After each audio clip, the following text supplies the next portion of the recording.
Hey guys, welcome back to User Experience Points. This week we're going to take another break from the usual formula of covering a specific game, and instead we're going to talk about a console, the PlayStation 4. I've done quite a few episodes of UXP on PlayStation 4 games because I've got a pretty steady stream of free ones thanks to PlayStation Plus, and it's pretty easy to capture from. Although I still haven't quite figured out how to capture footage that doesn't sound like this in certain games. Seriously, does anyone else have this problem with the Hapug? Let me know. Anyway, I've spent a lot of time with this console, and it has some excellent UX design examples, both stemming from the solid foundation laid out at launch and some really cool features that have been added recently. So let's start with the console's main menu. This basically takes the form of two rows. The first row is your library. This is where all of the applications on your console live.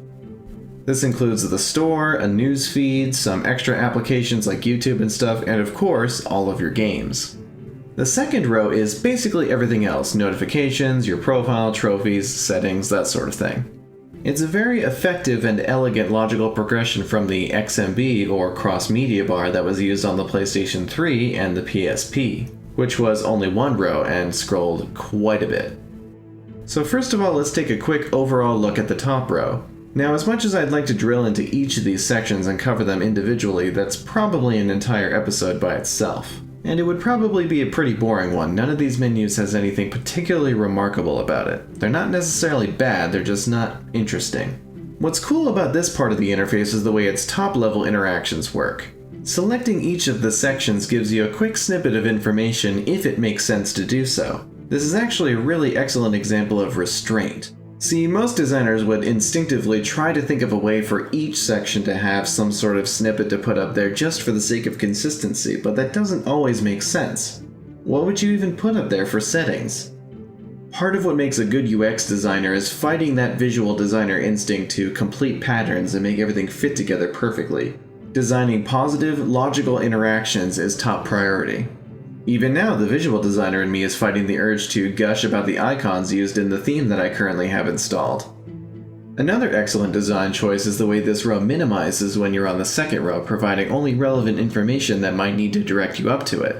This includes your latest notification, how many of your friends are online, which profile is currently logged in, your trophies, and the current time so you could realize that you've stayed up way too late playing Bloodborne. Now, while the first row has changed very little since launch, the library had to go through a few upgrades to make it the positive user experience it is now.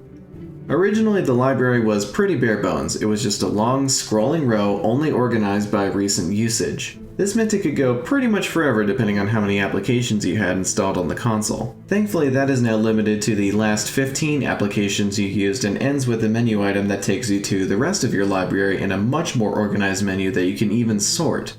A nice touch here is that between the three filters that are available, the sorts are actually remembered. So here when I'm looking at everything, I have it sorted by most recently used, but when I'm looking for a specific game or application, they're in alphabetical order. Overall, I consider this menu a pretty impressive achievement in the way that it manages to maintain the PlayStation identity with its horizontal rows, while also incorporating modern interactions like directional navigation and tile-based layouts. Next, let's talk about the What's New section, which is effectively a Facebook newsfeed for your PlayStation friends. What's kind of interesting about this section is that it's effectively a mutually beneficial design for Sony as a business and its users.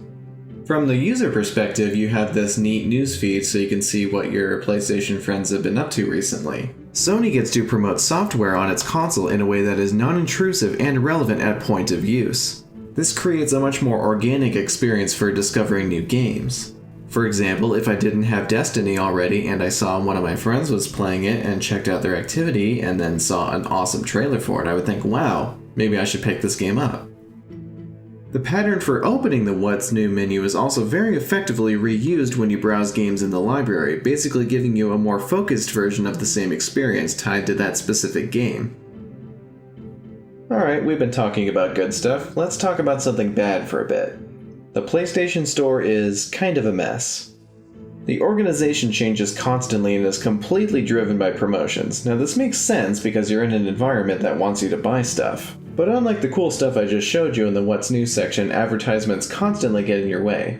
Each section leads to a list of things you can buy, but not before you scroll past a few advertisements first. This wouldn't be as big of a deal if the ad placement was at least a little bit more consistent, but it's all over the place. I mean, what the hell is American Sniper doing over here with its own section? Shouldn't that be at the top of the movies section or something? Honestly, the only nice thing I can say about the store is that it does provide very clear and concise copy that explains exactly what's going on when you download a free PlayStation Plus game. Okay, back to the good stuff. The share button is the coolest thing ever.